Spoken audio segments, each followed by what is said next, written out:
ഓം ശാന്തി. ഒരിക്കൽ ഒരു ചെറിയ ഗ്രാമത്തിൽ അർജുൻ എന്നു പേരുള്ള ഒരു യോഗി ഉണ്ടായിരുന്നു.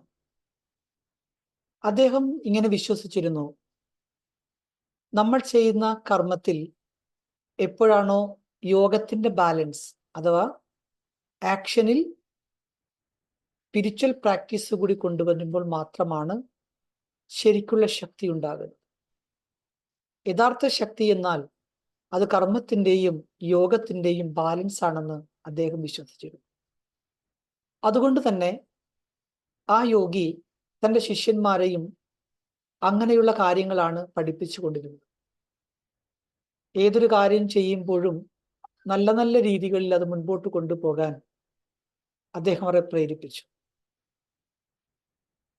ആ കാര്യം ചെയ്യുന്ന സമയത്ത് തന്നെ യോഗത്തിന്റെ കൂടി പ്രാക്ടീസ് അത് അവരുടെ ഉള്ളിൽ നല്ല നല്ല ആന്തരിക ശക്തികളെ പ്രദാനം ചെയ്തുകൊണ്ടിരുന്നു. ഒരു ദിവസം അർജുൻ വിചാരിച്ചു, തന്റെ ഗ്രാമവാസികൾക്ക് വേണ്ടി പ്രത്യേകിച്ച് എന്തെങ്കിലും ഒരു പുതിയ പ്രോജക്റ്റ് സേവ ചെയ്യണം. ആ വിഷയം അദ്ദേഹം തന്റെ ശിഷ്യന്മാരോട് പറഞ്ഞു. അദ്ദേഹം എടുത്തു പറഞ്ഞ എന്താണ്, നിങ്ങൾ സേവനം ചെയ്യുമ്പോൾ കേവലം ശരീരം കൊണ്ട് മാത്രമായിരിക്കരുത്.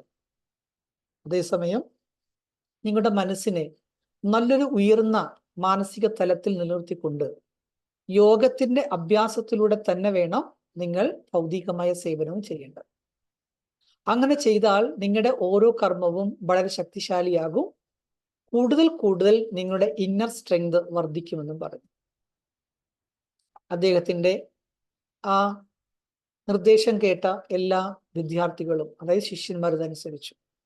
നല്ലതുപോലെ ശരീരം കൊണ്ട് ഹാർഡ് വർക്ക് ചെയ്യുകയും അവര് ശരീരത്തെ വളരെ ശാന്തമാക്കി വെക്കാനും മനസ്സിനെ സ്വസ്ഥമാക്കി വെക്കാനും പരിശീലിച്ചു. അവർ ദീർഘശ്വാസം പ്രാണായാമത്തിൽ ചെയ്തു. അതോടൊപ്പം തന്നെ അവരുടെ മനസ്സുകൊണ്ട് സർവശക്തനായ ഈശ്വരന്റെ ഓർമ്മയിൽ ഇരുന്നുകൊണ്ട് അവർ ആ കാര്യങ്ങൾ വളരെ ശ്രദ്ധയോടുകൂടി ചെയ്യാൻ തുടങ്ങി. അർജുൻ എന്ന ആ ഗുരുനാഥൻ അവരെ വീണ്ടും വീണ്ടും പ്രോത്സാഹിപ്പിച്ചുകൊണ്ടേയിരുന്നു. നമ്മൾ നമ്മുടെ സമൂഹത്തിന് വേണ്ടി പുതിയ പുതിയ എന്തെങ്കിലും കാര്യങ്ങളൊക്കെ നിരന്തരം കൊണ്ടുവരണം, ആവിഷ്കരിക്കണം. അപ്പൊ ആ സമയത്ത് നമുക്കൊരു പുതുമ, സേവനത്തിൽ പുതുമ കൊണ്ടുവരണം. അതിനുവേണ്ടി യോഗത്തിന്റെയും അതുപോലെ കർമ്മത്തിന്റെയും ബാലൻസ് വെക്കൂ. കേവലം ശരീരം കൊണ്ട് മാത്രം ചെയ്യുന്നൊരു കർമ്മമായിട്ട് യോഗം മാറാതെ, അല്ലെങ്കിൽ കർമ്മമായിട്ട് ആ ജോലിയെ മാറ്റാതെ യോഗത്തെ കൂടി അതിൽ മിക്സ് ചെയ്യും. ഇന്ന് അവ്യക്ത ബാബ്ദാദ നമുക്ക് നൽകുന്ന നിർദ്ദേശമാണ്, യോഗത്തിന്റെ പ്രയോഗത്തിലൂടെ സിദ്ധി സ്വരൂപനായി മാറൂ.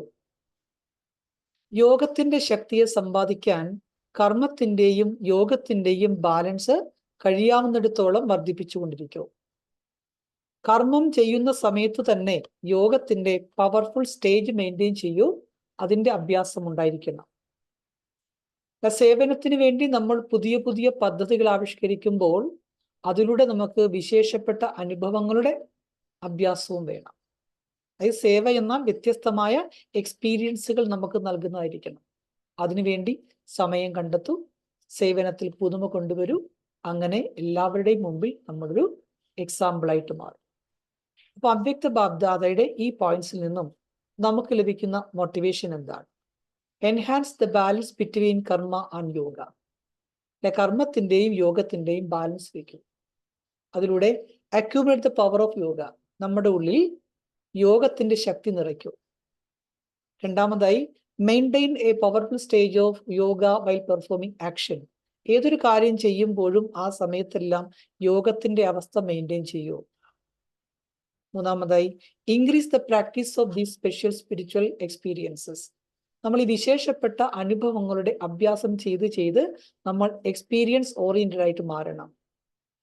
പിന്നെ പഠിക്കുന്നതാണ്, just as you innovate in service, innovate your self experience. എത്രത്തോളം നമ്മൾ പുതിയ പുതിയ കാര്യങ്ങൾ കണ്ടെത്തുന്നുവോ അത്രയും നമ്മുടെ ഉള്ളിലും നവീനതയുണ്ടാകും.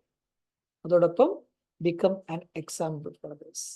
നമ്മളെല്ലാവർക്കും ഒരു എക്സാമ്പിൾ ആയിട്ട് മാറുക, എല്ലാവർക്കും ഒരു സാമ്പിളായി മാറുക. അങ്ങനെ യോഗത്തെയും കർമ്മത്തെയും ബാലൻസ് വയ്ക്കുന്നതിലൂടെ ഉന്നതിയും ഉണ്ടാകും. അതിലൂടെ നമ്മുടെ സമൂഹത്തിന്റെ ഉന്നതിയും തീർച്ചയായിട്ടും ഉണ്ടാക്കാൻ നമുക്ക് സാധിക്കും. ഓം ശാന്തി.